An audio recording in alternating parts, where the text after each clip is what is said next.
વંદે માતરમ બાળકો, good morning. તમે કેમ છો? બધા મજામાં છો? સરસ. આગળ તમે આલ્ફાબેટ અને નંબર શીખી ગયા છો.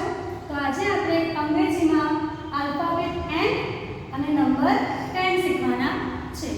આલ્ફાબેટ એન શીખતા પહેલા હું તમને એક નાનું સરસ મજાનું ગીત ગવડાવું છું, જે તમે સૌ ગાજો, બરાબર? N is for nose, n nose, nose.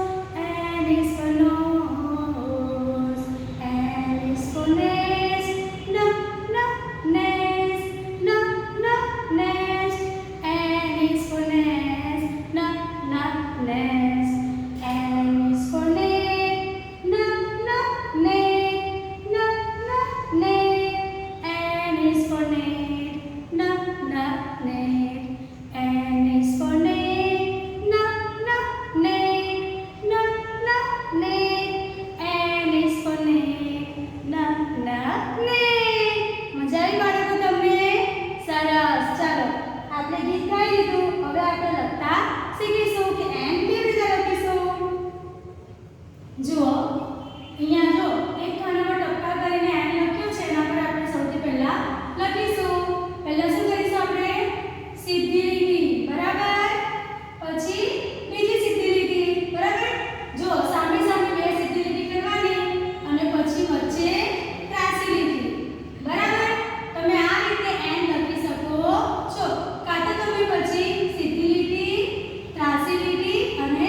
થયું?